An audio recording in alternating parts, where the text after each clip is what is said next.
Hi everyone, doing something different today, slightly different. I'm taking the dog for a walk in Southampton Common. Not the usual sort of landscape photography. Going to be having a look at some kit, but we're going to do it out in the woods, just because I'm a masochist and like carrying lots of stuff. We've got about maybe a 5-minute walk. So Chloe is a cockapoo. She's about 4 years old now. Lively ball of fun, and I haven't been entirely trustworthy of her on photo walks yet. She has had a little bit of a habit of running off. So welcome to the racetrack. This is like an oval circuit that's been cut through the trees in Victorian times, and they used to come up here for, I don't know, horse rides, carriage rides through the common. Well, the rich people did, I guess. Poor people had to walk like me. Chloe, not too far. Chloe, Chloe. Sorry if that's just burst your eardrums. Yeah, this is the problem, you see. She's just legged it. Chloe! There she is. There she is. Oh, the colours here look quite good. Look at this. I think it's because we've had rain. Everything just seems to be a little bit more punchy. The greens and of course the orange. My children, they decided they were going to name her Chloe the cockapoo after Perry the platypus from Phineas and Ferb, if any of you are familiar with that kids programme. I'm going to set up camp here. I wanted to talk to you today about tripod heads. Not the legs, just the head here. I'm Lawrence, and I've been doing photography for over 40 years, just as an amateur, not as a professional. And during that time, I've used lots of different tripod heads, and I'm going to tell you the sort of slight story between how comes I've tried so many different tripod heads, and explain the thought process that I've gone through over the years of being pretty dissatisfied with the choices that I made, and hopefully by explaining some of the things that I've tried and why they work or why they don't work for me, why they might work for others, it might help other people save some money by not making as many purchases as I have over the 4 decades or so. So let's make a start. What I've got on at the tripod at the moment is a Ballhead, and these are quite popular, quite ubiquitous. A lot of people use these, and there's good reason why they use them. One, it's kind of small, light, compact. They do come in different sizes. I've got a smaller one somewhere around. Yeah, it's on the tripod that you're on now. It's a very small Ballhead. This one is not particularly expensive brand. I've got a slightly better one here, and this is a Markins Q3T, I think. And this one I purchased as a reasonably good quality one, but lightweight and compact to go with the tripod that you're on. And that was when I was doing a fair bit of traveling. I needed something that's light and compact. So the principle of these ball heads is that you've got a cup and you've got a ball in it, and the camera sits on top of that ball, which means that you've got these locks here, which are friction locks, and you can position the camera, you know, straight up if you want to, straight down if you want to, and you can position it. It's just like a hip joint ball and a socket, and you can just tighten the control up here, which increases the friction on the ball, between the cup and the ball, and it locks it into place reasonably sturdily. And most ball heads, and this is no exception, also have a pan base. So at the bottom here, we've got another knob this side, and I can undo it and I can rotate the camera around without changing the friction in the ball. And this can be quite helpful if you've used the ball to level off your shot and you just want to stitch some shots together. So that's a typical ball head. Now, it has got a couple of, in my opinion, a couple of drawbacks to it.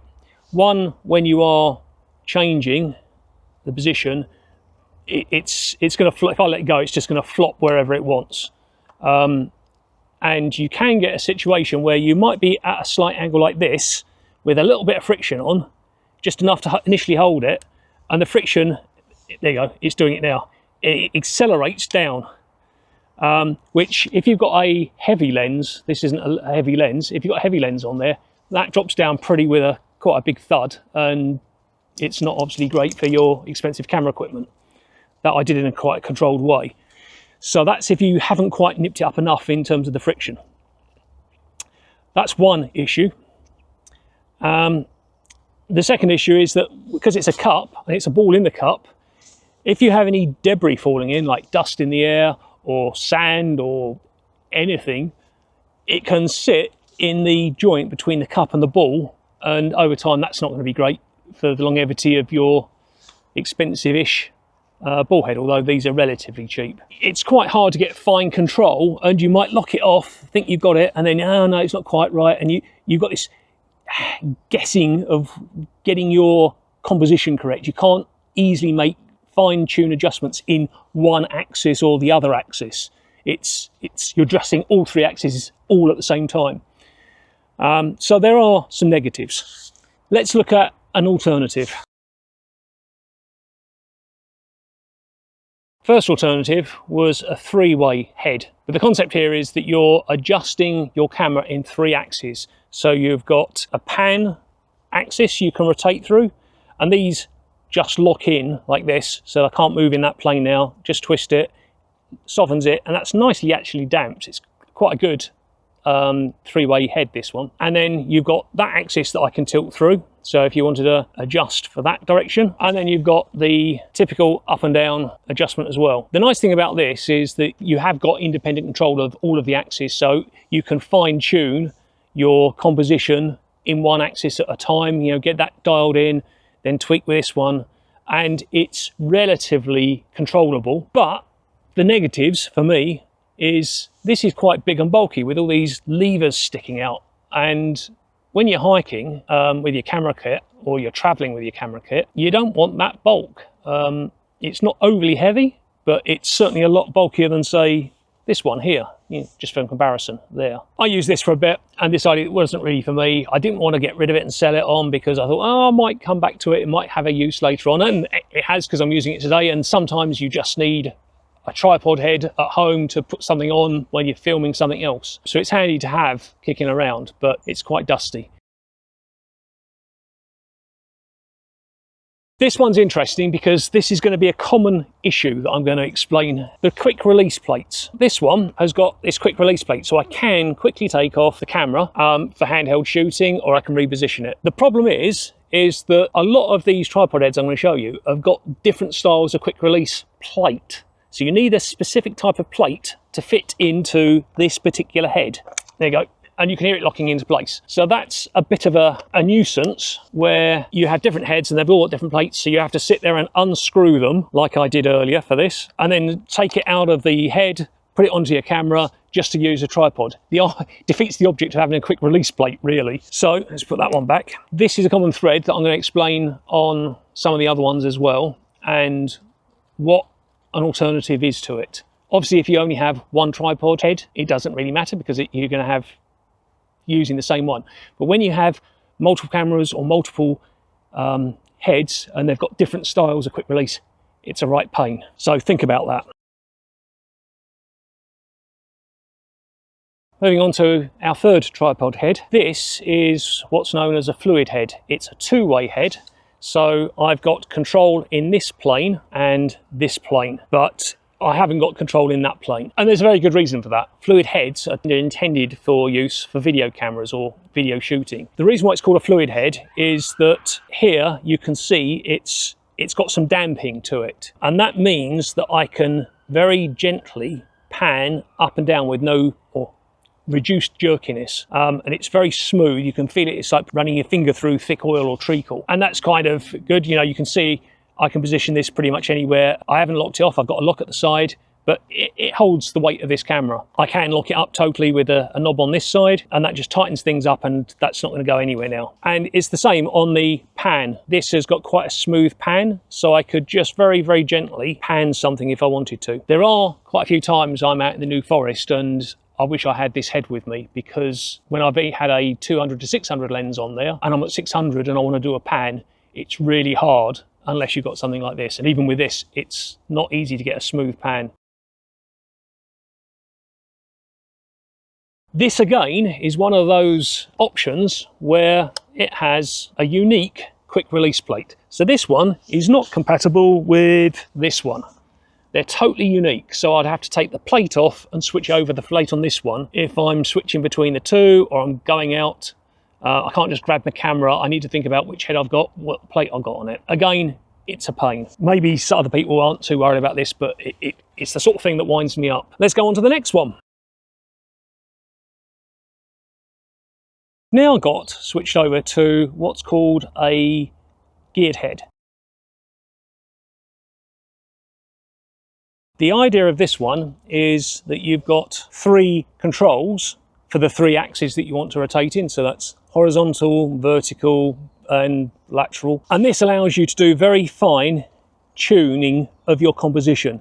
A lot of landscape photographers like that geared head and our architecture to get everything lined up nicely and fine tune the composition. This is a bit of a pain if you're doing it this way, but lucky enough, this particular model, and I think most models like this, you've got a gear in here and you've got a lever that disengages the gear. So for me, it's this knob here and I can rotate it, and that means I've got rapid rotation to get my composition roughly right, and then I can fine tune. And you've got this on all 3 axes. So you can see I'm tilting over this axis, but again, I can rapidly rotate it. And finally, I've also got it on the tilt here. So I can rapidly go to a position here and then fine tune my composition with the fine tuning of the geared levers. I didn't get this particular head for photography. I got it probably around 2012 because around that time I started getting more into astro imaging with telescopes, and this looked like a good solution for me, and it was. I could put a telescope on here and I could get fine control of the telescope's position in the sky, and I could then gradually track as the stars or the planets that I'm looking at are moving. I can just gradually do very small increments and control, which the other tripod heads would not have really worked for. Downside again, it's big, bulky and heavy. This one's particularly big and bulky because I've got a quick release at the bottom here, so I can put it on and off the tripod quickly. And again, we've got a different design of quick release. This is the quick release plate for this one, but I've put another quick release clamp on the top so that I can standardize. You can see all my cameras, that one over there, this one here, the other one that I usually take out in the New Forest, the one this is on, I've got a plate on there somewhere at the bottom here, and this camera, let me give you a close-up of that. This plate here comes off. It just screws in, and they give you a handy magnetic tool so you can take that off. So that's the plate. And this is what's known as an Arca Swiss plate. And what it has is you can see these grooves here, this side and this side, and they clip into the clamp. This particular clamp is one by Kessler. It's big, heavy and bulky, but that was because I had a specific need or want to use it with big, heavy telescopes. So I wanted something a bit more substantial. Another company that I've used is Really Right Stuff. In fact, there's probably a Really Right Stuff one here, which I'll explain in a minute. And then you've got these other ones. This Ballhead's got an Arca Swiss compatible plate. It tends to be Arca Swiss compatible, one of the widest quick release clamps and plate systems. After getting rather frustrated with all of these different heads, quick release plates and quick release clamps, I ended up buying a load of Arca Swiss compatible clamps and plates and putting it on all of my equipment so that I got rid of that problem. So this is not an L plate, this is just a base plate. But you can get, on my camera that you see me with out in the New Forest, if you've watched any of the other videos, that is an L plate. And what that does is it has plate at the bottom and it runs up the side. So I can quickly go from landscape to portrait just by unclamping, turning the camera, clamping it back up, job done. With this particular plate, I can still get access to the batteries without having to take the plate off. So the plate just typically stays there. Quite a nice solution. Plates this one's by Small Rig, so it probably was one of the cheaper ones. So that's one way of getting around this problem with the different quick release clamps and plates. However, if you've got a head that has an unusual or a not Arca Swiss compatible clamp and plate system, then you're putting one quick release clamp on top of another quick release clamp. So that's more weight you're carrying out. Bit of a pain.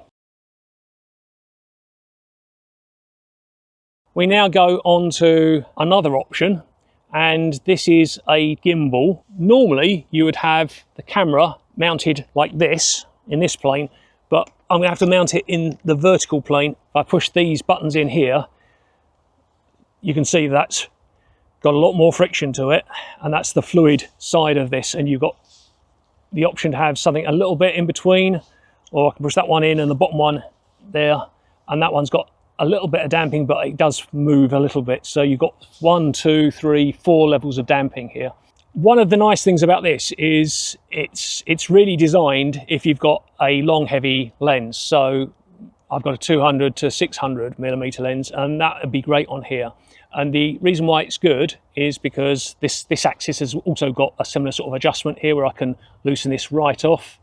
So if you're following an aeroplane or birds in flight with a long lens, this gives you the stability and the ability to pan and follow the subject quite nicely. And this particular one, again, it's by Really Right Stuff, and this is a Really Right Stuff quick release clamp.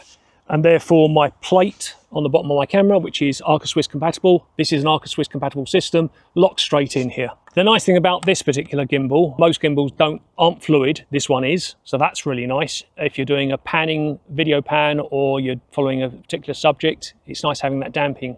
I can unbolt this because this has got an Arca Swiss groove here and one at the bottom. So I can actually clamp this in place anywhere along that rail and lock it into position, which is really, really great. And also when you're traveling, you can reverse that for storage. That's not taking up as much space in your kit bag as a normal Gimbal gimbal or something similar, which is a fixed C shape. What you also get with this design is this one, I just mount straight off the vertical. Quite a few gimbals, and this one is no exception, have an L plate that comes off here and your camera sits here on a cradle. I thought that was actually unnecessary, and I think I'm right. It's proved right for me, because I can just come straight off the vertical rather than having an L plate. So that saves weight and bulk. And most gimbals that are solid have that fixed. You can't do it. It's not modular. And that's the thing I like about this. It's very modular. To show you another aspect to this, I can take the vertical off, and I have got a double clamp system, Arca Swiss clamp system, and this I can lock into the rail and position it here. I can then position my camera and use this end of the gimbal as an arm, bit like the long arm of my fluid head. So this is a fluid base and it's got a long arm, longish arm. So again, I can use this for video pans if I wanted to. I've got no control on the vertical axis, but if I've leveled the tripod and I'm doing a stitched pano, or I'm doing a video where I'm following something, quite often you're just on the horizontal anyway, you're panning on the level. This is the first of the tripod heads that I would come across that I would say, yep, this is the best solution I found for a gimbal. It's a little bit on the heavy side, but I think all gimbals tend to be quite heavy, but I really, really do like this system. So I've just unscrewed the base here off the top of the tripod. The tripod's got a thread there. The bottom of this has got a thread, so I can just screw it straight in. But the base of this has also got an Arca Swiss. So this is one of the bigger Arca Swiss clamps. So I've clamped that down. So this is a leveling head. So that's locked into there. So this is a cup and ball system. It's not intended to be a tripod head or a photographic head or a video head. If you're on uneven terrain, rather than having to adjust each leg independently, it's much quicker just to plonk your tripod down, and you can just slacken this off, this control here off, and you can position this wherever you want to get your level. There's a bubble spirit level here, so I can put that there, so the bubble's in the center, lock that off, and I know that my mounting point here is on the level.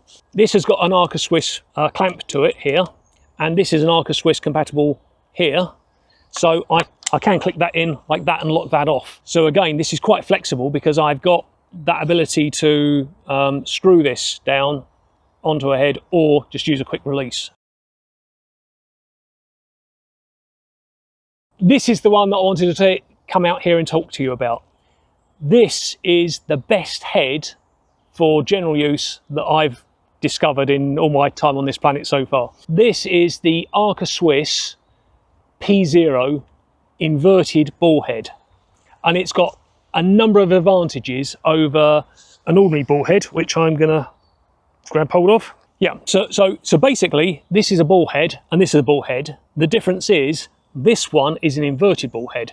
So where we've got the cup on this one with the ball sitting in it, Arca Swiss, I've mentioned Arca Swiss plates and Arca Swiss compatible.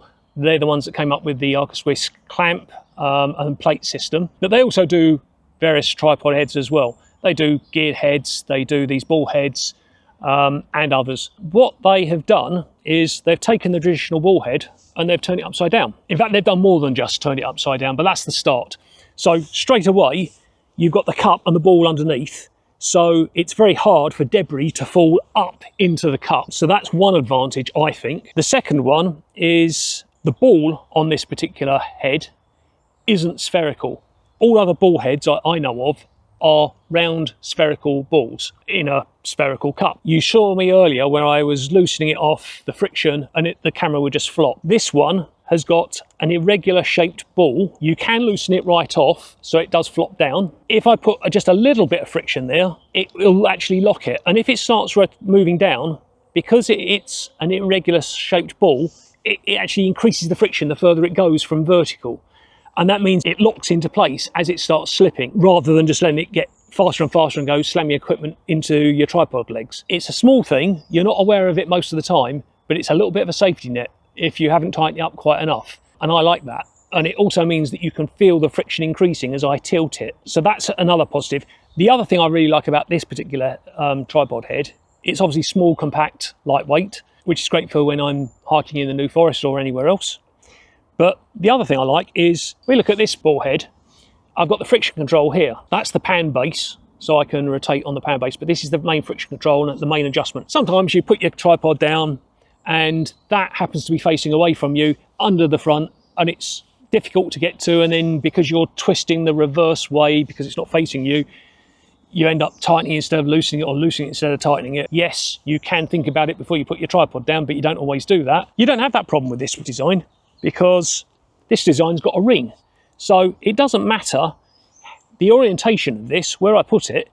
This is the control ring here, and I can tighten that up wherever I am. It's just nice. The one control that isn't like that is the pan base. If we go to here, I mentioned this one had a pan base, so I'm going to loosen that off, and you can see that I can rotate the base. The problem with this is that if your tripod legs aren't level, so you're at a slight angle like this, if you then use the pan base, your camera's going to go pointing up into the sky. If you're videoing or following something, or if you're doing stitched panos, you're going to go up into the sky or down into the ground because your base isn't level. This solves that problem, because if I position, in fact there's a bubble level on the front just here, if I use that bubble level and I can lock that in position, I now know that my base here is level, and if I use the pan base now, I know that I'm panning, either video or stitched frames, is on the horizontal. It's not going up into the sky, it's not going into the ground, it's level, which again is just like really, really nice. I've usually got the L plates on the camera I take into the New Forest, so I've usually got the vertical rails here, so I can go into landscape mode because you get more of the sky and the land in, which is really what you want if you're doing stitched panos. I can't do that on this at the moment because I haven't got the vertical arm in, and this is mainly a video camera anyway, so I don't really need to have the vertical.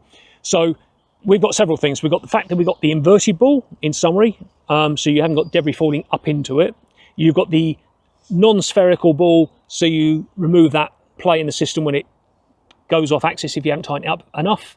And then you've got the ability to use the ball head as a leveler, so you can level your camera, and then you can use the pan base just to pan left and right on a horizontal. That's really, really nice to be able to do that in such a small compact unit, and you haven't got to faff around with leveling your tripod legs and doing little adjustments on them, because you can do it all on the ball head here, get the camera level, off you go. The one thing that I have done to this particular P0 head is I didn't like their clamp. It was an Arca Swiss No, it wasn't an Arca Swiss clamp. It was they do a smaller, more compact, I think a mini or something.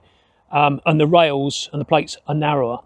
But I was able to unbolt it, got rid of the weight, and I already had this Really Right Stuff clamps that they do. I was able to just bolt this straight on the top. So this is a little bit of a hybrid because I've customized it to what I want. You'll see me in pretty much all the videos when I'm playing around with the camera on the tripod. This is the head that I'm using because it's small, compact, light. It does pretty much everything I want to do. I'm not sponsored by them. They haven't asked me to do this. They're not going to see this video. This is just my personal opinion. I've spent my own money on this and all of these other ones over the years. And finally, I found one that I really like, and it just ticks all the boxes for me. So I would use this one regularly. And if I'm shooting video or long lenses, I would use the Really Right Stuff fluid gimbal. I don't tend to take this out with me that much because of the weight. It is quite substantially heavier than this one and bulkier. But if I know I'm going out and I'm going to be shooting birds, planes or sport with a long lens, this is what I'll grab because it is superior to this for that type of use. But the majority of the time, I'm not doing that. And then this one is the best one by far. So these two, I'm covering myself with pretty much everything I need. One last thing, I haven't got it and I haven't played with it, but Arca Swiss have got what I would describe as a hybrid head now that is an inverted ball like this P0, but on top of that, it's then got some geared head aspect to it. It's worth paying a little bit extra up front and getting the right head for you than doing what I did, which is buying head after head after head, using them and deciding actually this isn't for me, I'm going to try something else. Having a good tripod and a good tripod head makes all the difference to whether you use a tripod or you don't. If you haven't got a tripod head yet sorted out, think about researching the market before you buy, thinking about what would be useful to you, and my strong recommendation is this Arca Swiss P0. Go and play with it, go and try it out, because you might find that this ticks all the boxes and more, and you might be absolutely thrilled to bits with this, and you'll save yourself a lot of time, effort and money with avoiding all of the other tripod heads. This is just me wanting to share what I've found through putting my own money into it and using the equipment myself, so it might help others make buying decisions a little bit more wisely than I was able to. Okay, thank you. I'm going to pack up and head off home, and the dog's been very good. What do you think about that then? Hey? What do you think about that? Rubbish? Yeah? Go on, go, go, go. Go, go, go. Chloe, go on.